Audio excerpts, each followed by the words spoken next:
The Illuminati. You've heard the name, right? It's whispered in documentaries, splashed all over novels, and dissected in those late-night internet rabbit holes. It's a name that just conjures up these images of secret power and total global control. But how much of what we think we know is actually true? So in this explainer, we're going to separate the sensational fiction from the surprising and honestly, the much more interesting historical fact. Okay, so first let's talk about the myth. This is the Illuminati you see in Hollywood blockbusters and these huge, sprawling conspiracy theories. You know, the version that lives in our collective imagination as this shadowy group that's secretly running the entire world. Now, what's really interesting about the myth is how it finds evidence absolutely everywhere. Take this symbol right here, the Eye of Providence on the US dollar bill. For a lot of people, this isn't just some old historical design. No. It's seen as definitive proof of the Illuminati's hidden influence, sitting right there at the heart of the world's most powerful nation.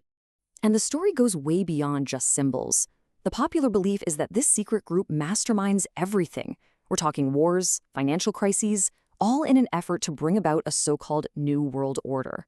It's a really compelling, if kind of terrifying idea, that history isn't just a series of chaotic events, but a meticulously executed plan. You know, there's this one quote that just perfectly captures the whole vibe of this conspiracy, describing a group lurking in the shadows and pulling the strings and levers of power. It paints such a vivid picture, doesn't it? An invisible hand guiding world events, a secret committee making decisions that affect billions of lives without any of us ever knowing.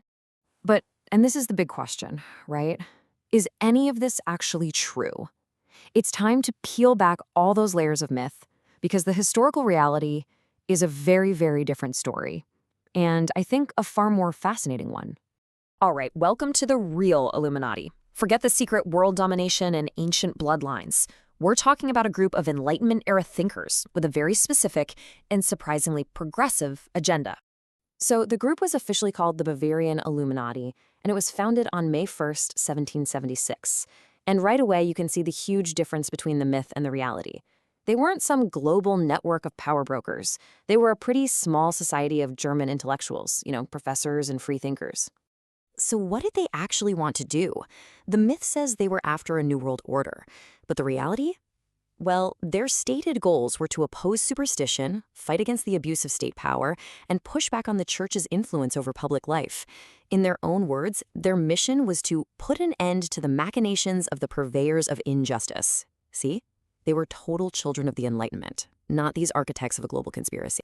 Okay, let's jump into their actual history and see how this all really played out. This story is, well, it's a lot shorter and way more regional than the legends would have you believe. The members weren't some faceless villains. They were real people, like Adam Weishaupt, a law professor who used the alias Spartacus. Pretty cool, huh? Other members included famous writers like Johann Wolfgang von Goethe. I mean, we're talking poets, dukes, and philosophers who use secret names not to plot world domination, but to protect themselves from the very real threat of persecution by the government and the church. So just how big was this supposedly all-powerful group? At its absolute peak, historians estimate the total number of members was, drumroll please, around 1,394. That's it. Not millions, not even tens of thousands. Fewer than 1,500 people, almost all of them in the German-speaking world. And their history? It was ridiculously brief. They were founded in 1776, and they grew for just a few years. By 1785, the ruler of Bavaria, with a little encouragement from the church, outlawed all secret societies, including the Illuminati. By 1790, the original group was completely gone. In total, they lasted less than 15 years. Okay, hold on. So if this small, short-lived group of German intellectuals was completely gone by the 1780s, how in the world did they become the subject of the biggest conspiracy theory on the planet? I mean, this is the real puzzle, isn't it? The leap from a defunct kind of nerdy secret society to an all-powerful shadow government is a massive one. So how did that happen? Well, the legend actually started almost immediately.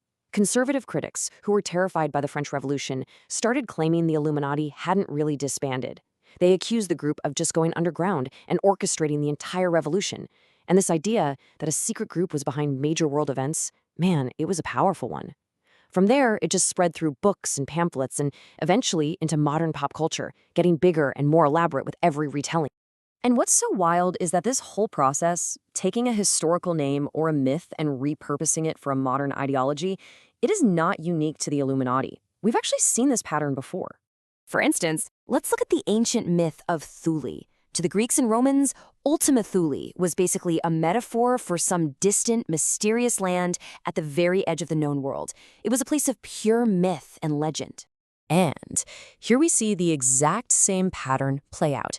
In the early 20th century, a German occultist group called themselves the Thule Society.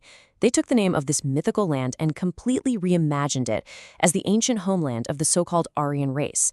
This group had really close ties to the early Nazi Party, twisting an ancient myth to serve a modern, incredibly dangerous ideology.